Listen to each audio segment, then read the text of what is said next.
So guys, आज हम जिस मूवी को देखने वाले हैं उसका नाम है पैराडाइज, जिसमें एऑन नाम का एक pharmaceutical company time donation program के जरिए लोगों को फिर से जवान बनाने का पहल करता है, जो कि पॉसिबल होता है गरीब लोगों की वजह से, जो पैसों के बदले में अपने उम्र में से कुछ साल बेच देते हैं। यानी कि ये सिस्टम सिर्फ अमीरों के लिए था, जिसको होते हुए हम इस मूवी की शुरुआत में भी देखते हैं, जिसमें मैक्स नाम का एऑन का एक ब्रोकर कुछ पैसों के बदले में एक लड़के से उसके लाइफ का 15 साल मांगता है। हालांकि वो लड़का पहले तो इस ऑफर को लेने से हिचकिचाता है, पर अब जब मैक्स एऑन का सबसे शातिर ब्रोकर था तो वो जैसे तैसे उसको अपने बातों में फंसाकर उसको इस डील के लिए राजी करवा लेता है। और जैसे कि मैंने कहा था कि वो एक शातिर ब्रोकर है, तो उसको इसके वजह से एऑन की तरफ से एम्प्लॉय ऑफ द ईयर का खिताब भी मिलता है, क्योंकि उसने अकेले ही कंपनी के लिए 276 साल इकट्ठा किया था, जिसके लिए एऑन की फाउंडर सोफी खुद उसको बधाई देने आती है। जो इन सब के अलावा वहाँ ये भी अनाउंस करती है कि ये सिस्टम सबके लिए है, यानी कि कोई भी अपने लिए टाइम खरीदकर ना सिर्फ जवान हो सकता था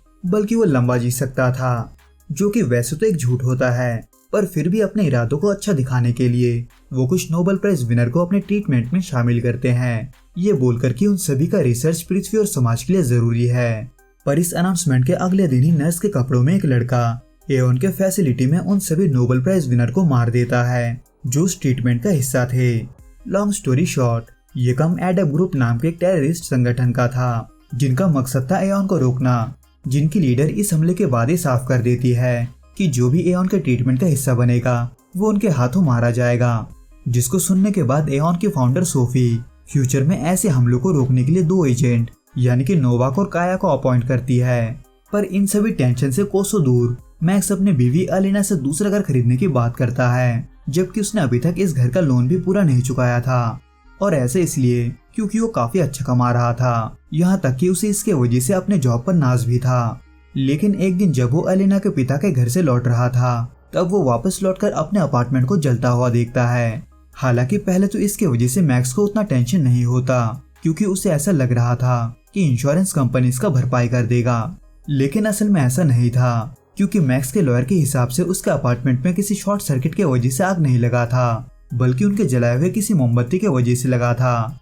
यानी कि साफ सीधी बात, इंश्योरेंस कंपनी वाले जैसे तैसे इस मामले से निकलना चाहते थे, पर अब जब बैंक को इससे कोई लेना देना नहीं था तो उन्हें अब भी उनका लोन का पैसा वापस चाहिए था, जो कि इस मूवी का मेजर ट्विस्ट होता है, क्योंकि जब अलीना ने उस घर के लिए लोन लिया था तब उसने कोलेटरल के तौर पर अपना उम्र गिरवी रखा था, ये सोचकर कि इसका नौबत नहीं आएगा। पर इन सब से अनजान मैक्स ये सब सुनकर चौंक जाता है, लेकिन फिर भी वो अलीना को बचाने के लिए खुद का उम्र देने का सोचता है, क्योंकि वो भी एक मैच था, मतलब लोगों के बीच उम्र को ट्रांसफर करना एकदम खून डोनेट करने जैसा था। यानी कि जिस तरह से किसी को खून देने से पहले उसका ब्लड ग्रुप मैच करना जरूरी होता है, वैसे ही इस केस में डोनर और रिसिपिएंट दोनों को ही डीएनए टेस्ट के जरिए अपना मैच ढूंढना होता है, जो कि मैक्स फिलहाल इसलिए नहीं कर सकता था क्योंकि उसने पहले जिसको अपना स्टेम सेल बेचा था वो क्लाइंट हाल ही में एक हादसे में मर चुका था, और न ही उसके पास इतना वक्त था कि वो अपने लिए किसी दूसरे रिसिपिएंट को ढूंढ सके, जिसके वजह से उनके पास एक ही ऑप्शन बचता है, जो कि थी अलीना, जिसके लिए बैंक ने हाल ही में एक मैचिंग कैंडिडेट भी ढूंढ लिया था। लॉन्ग स्टोरी शॉर्ट, अलीना का लोन इतना ज्यादा था कि उसे अपने उम्र में से 40 साल बैंक को देना था, इसलिए मैक्स मदद के लिए अपने बॉस सोफी के पास जाता है, जो उसे ये बोलकर घर भेज देती है कि वो उसे बाद में कांटेक्ट करेगी, पर ऐसा नहीं होता, जिसमें इसी दौरान बैंक वाले ना तो मैक्स को अलीना से मिलने देते थे और ना ही बात करने, बल्कि वो उस प्रोसीजर को पूरा करने के बाद ही अलीना को छोड़ देते हैं, ये जानते हुए भी कि इस प्रोसीजर को कंप्लीट करने के बाद हेल्थ चेकअप के लिए डोनर को कम से कम 1 या 2 दिन के लिए हॉस्पिटल में ही रुकना पड़ता है, जहां अलीना देखते ही देखते घंटे भर में बूढ़ी हो जाती है। इसलिए मैक्स, जो अलीना के साथ ऐसा होते हुए नहीं देख सकता था, वो कुछ हफ्तों के बाद फिर से सोफी से मिलने जाता है, पर वो मैक्स का मदद करना तो दूर, वो मैक्स को पहचानने से ही इनकार कर देती है। और मैक्स, जो अपने हाल से परेशान था, उसे एक और बुरा खबर मिलता है, और वो होता है ये कि अलीना जो प्रेग्नेंट थी, उसने एक झटके में इतने उम्र के बढ़ने के वजह से अपना बच्चा खो दिया है, जो अलीना के साथ साथ मैक्स का दिल भी तोड़ने के लिए काफी था। जिसके पास अलीना को पहले जैसे करने का पैसा नहीं था, वो इन सबको ठीक करने का दूसरा रास्ता निकालता है, जिसके लिए वो पार्क में ड्रग बेचने वाली उस छोटी लड़की को फॉलो करता है, जो असल में छोटी नहीं थी, बल्कि उसने ट्रीटमेंट से अपना उम्र कम करवाया था। इसलिए मैक्स उससे ये जानने जाता है कि उसने ये ट्रीटमेंट कहाँ से करवाया। लॉन्ग स्टोरी शॉर्ट, जहाँ एओन इस ट्रीटमेंट को लीगल तरीके से कर रहा था, वही कुछ लोग गैर कानूनी तरीकों से लेकिन कम दामों में इस काम को कर रहे थे। लेकिन इसमें ट्विस्ट ये होता है कि वो लोग इसके लिए बच्चों को किडनैप कर रहे थे, जो कि उन रीजंस में से एक था जिसके वजह से एडम ग्रुप वाले एओन को बंद करना चाहते थे, क्योंकि उनके रहते इन सब का रुकना नामुमकिन था। पर फिलहाल इन सब से अनजान मैक्स भी उस छोटी लड़की के मदद से उनमें से क्लिनिक को कांटेक्ट कर पाता है जो असल में गैर कानूनी थे। लेकिन इसके अलावा अब जब एलिना के लिए उसे एक डोनर चाहिए था, तो ऐसे में वो अपने बॉस सोफी को ही फॉलो करता है, क्योंकि आखिरी बार जब वो सोफी से मदद मांगने गया था तब उसने बातों बातों में सोफी को जवान होते देखा था, जिसको देखकर वो ये समझ गया था कि उसने ही अलीना को उम्र खरीदा है, क्योंकि उसी दिन बैंक वालों ने अलीना से 40 साल छीन लिया था। जिसकी वजह से अब एक चीज तो पक्का था कि सोफी अलीना की मैच थी। इसलिए मैक्स सोफी के करीब जाने की कोशिश करता है, जो अलीना के उम्र को लेने के बाद जवान लड़की बन चुकी थी। जहाँ मैक्स उसे मौका देखते ही किडनैप कर लेता है और फिर उसको लेकर अलीना के साथ उस क्लिनिक के तरफ बढ़ता है जहाँ अलीना का ट्रीटमेंट होना था। हालांकि मैक्स को अभी तक उस जगह का पूरा लोकेशन नहीं मिला था, बल्कि वो एक अधूरी लोकेशन के साथ ही आगे बढ़ रहा था, जहाँ जाकर उसे प्लान के मुताबिक एक डॉक्टर को कॉल करना था जो आगे चलकर उसे बाकी का एड्रेस देगा। खैर इन सब बातों से अनजान वह दूसरे तरफ बाकी सभी को सोफी के किडनैप होने के बारे में पता चल जाता है और ये भी कि उसे किसने किडनैप किया। इसलिए नोवाक मैक्स के फोन को ट्रैक करते हुए उसके लोकेशन तक पहुंचता है। लेकिन इन सब के लिए बहुत देर हो चुका था, क्योंकि मैक्स ऑलरेडी अलीना और सोफिया के साथ वहां से निकल चुका था। पर उसके कुछ घंटों बाद ही फिर से एक बार नोवाक मैक्स और अलीना को ढूंढ लेता है, जो दरअसल एक बोट से उस कंट्री को छोड़कर जा रहे थे। लेकिन अब जब नोवाक और काया को पता था कि कहाँ, तो वो ऐसे में वहां पुलिस तैनात करवा देते हैं, जिनसे बचने के लिए मैक्स वहां से निकल रहे एक फैमिली को ब्लैकमेल करके उनके गाड़ी में छुप जाता है। लॉन्ग स्टोरी शॉर्ट, एक बहुत थ्रिलिंग सिचुएशन से निकलने के बाद मैक्स अलीना के साथ वहां से निकलने में कामयाब होता है, पर एक प्लॉट ट्विस्ट के साथ। यानी कि मैक्स जिस लड़की को सोफी समझकर उठा लाया था, वो असल में सोफी नहीं बल्कि उसकी बेटी मारी थी, जो कि मैक्स को झूठ लगता है, क्योंकि उसके हिसाब से सोफी की बेटी मर चुकी थी,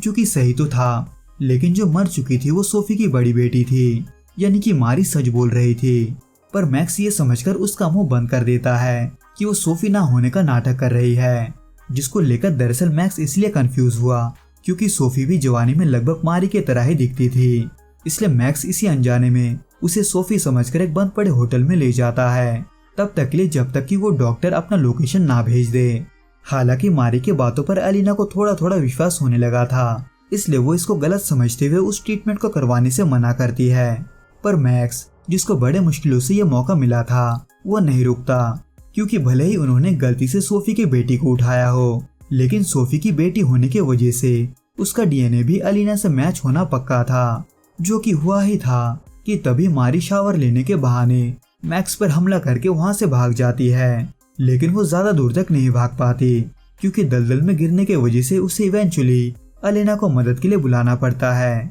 जिसको बचाते हुए अलीना शावर लेते वक्त भी खुद उस पर नजर रखती है। जहाँ तभी अलीना का नजर मारी के कमर पर जाता है, जिस पर उस ट्रीटमेंट के होने का कोई भी निशान नहीं था, जैसा कि अलीना के कमर पर था। यानी कि ये बात तो क्लियर हो गया था कि वो मारी ही है। इसलिए अलीना मैक्स को एक बार फिर से मारी के साथ ऐसा करने से मना करती है, पर मैक्स है कि नहीं मानता, जो कि चल ही रहा था कि नोवाक मैक्स के बर्नर फोन को ट्रैक करके काया और कुछ सोल्जर्स के साथ उसके पीछे जाता है। जहां इसी दौरान आधी रात को मैक्स के रूम में कुछ लोग घुसपैठ कर देते हैं, जो कि दरअसल एडम ग्रुप के लोग थे, जो वहां मारी को लेने आए थे ताकि वो सोफी को अपने पास ला सके। यहाँ तक कि उनको मैक्स के बारे में भी सब कुछ पता था, ये भी कि वो पहले सोफी के लिए काम करता था, जो उसे उतना ही बड़ा गुनहगार बना देता है जितना कि सोफी थी। यानी कि मैक्स को मारने का उनके पास एक और रीजन था, पर वो उसको इसलिए नहीं मारते क्योंकि वो उसके जरिए सोफी को अपने करीब लाना चाहते थे, जिसको करने के लिए मैक्स इसलिए मानता है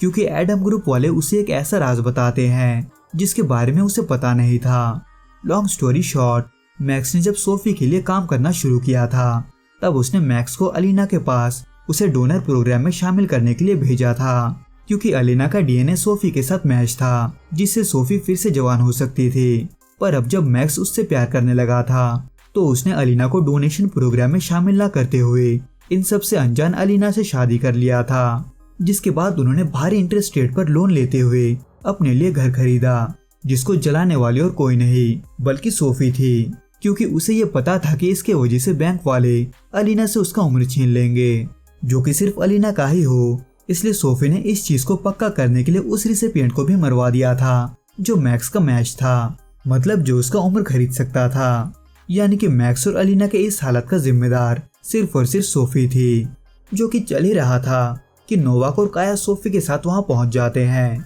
जिसको अकेले अंदर लाने का मैक्स का काम था, जो कि मैक्स अपने बातों से कर भी लेता है, पर वो इतने यकीन से उसे सोफी समझकर बात करता है जैसे कि मानो उसे ये पहले से ही पता हो कि वो असली सोफी है। यानी कि ये एक जाल था, जहां सोफी के आदमियों में से ही किसी ने एडम ग्रुप को यह बताया था कि वो ही असली सोफी है, और वो आदमी और कोई नहीं बल्कि नोवाक होता है, जो इस प्लान को फेल होता देख खुद सोफी को गोली मार देता है। हालांकि इसके वजह से वो खुद भी नहीं बच पाता, और न ही वहां मौजूद एडम ग्रुप के बाकी के लोग, जिनसे जैसे तैसे बचते हुए मैक्स मारी और अलीना को वहां से बाहर निकालता है। लेकिन इस दौरान मारी के हाथ एक बंदूक लगता ही है कि वो तभी अलीना को मारने की कोशिश करती है, पर वो इसलिए नहीं मार पाते क्योंकि उसमें गोली नहीं था। इसलिए अलीना, जो इतने समय से भरी बैठी थी, वो आखिर में उसे बुरे तरीके से पीटकर वही करने जाती है जो मैक्स इतने समय से उसको करने को कह रहा था। पर मैक्स इन सभी खून खराबे और सोफी की सच्चाई को जानने के बाद इसका सजा मारी को ना देने का सोचता है। इसलिए अलीना, जो अब पागल हो चुकी थी, वो चाकू के नोक पर मैक्स को रास्ते पर ही उतार देती है और खुद मारी को अपने साथ उस क्लिनिक लेकर जाती है, जहां जाने का लोकेशन उस डॉक्टर ने भेज दिया था। हालांकि उस क्लिनिक तक पहुंचने के बाद, जो कि दरअसल एक बहुत बड़ा कैंप था, वहां अलीना कई सारे किडनैप किए गए बच्चों को भी देखती है, जिनसे जबरदस्ती उनका उम्र छीना जा रहा था, पर वो कुछ नहीं करती। उल्टा वो मारी से अपने दिए हुए 40 साल वापस लेकर उसे छोड़ देती है, जिसको बाद में काया ढूंढ तो लेती है, पर मारी अब धीरे धीरे बूढ़ी होने लगी थी। हालांकि सोफी, जो बुलेट प्रूफ जैकेट पहनने के वजह से नहीं मरी थी, वो अपनी बेटी को वापस जवान बना सकती थी, पर वो ऐसा नहीं करती। उल्टा वो ये कहकर वहां से चली जाती है कि वो उसके लिए कोई नया डोनर ढूंढ लेगी। जहां इसी दौरान मैक्स भी चलते चलते एक कैंप तक पहुंचता है, जहां जाकर वो भी एडम ग्रुप में शामिल हो जाता है, उन सभी इलीगल क्लिनिक्स को बंद करने के लिए, जो लोगों को किडनैप करके जबरदस्ती उनका उम्र छीनकर उन्हें बेवक्त मार रहे थे, जो कि हो रहा था एओन के वजह से, जिसके बारे में हमें तब पता चलता है जब हम इन सबके कुछ महीनों के बाद मैक्स को एक लड़की पर दूर से नजर रखते हुए देखते हैं, जो कि थी अलीना, जो प्रेग्नेंट थी, पर मैक्स के बच्चे के साथ नहीं बल्कि किसी और के। यानी कि मैक्स और अलीना अलग हो चुके थे, और इसी के साथ ये मूवी खत्म हो जाता है। तो दोस्तों, इस वीडियो में बस इतना ही। मैं आपसे फिर मिलूंगा कुछ नए और ऐसे अनोखे मूवीज के साथ। अगर आपको ये वीडियो पसंद आए तो प्लीज इस वीडियो को लाइक, शेयर और प्लीज इस चैनल को सब्सक्राइब जरूर करें। Till then, good bye and be safe.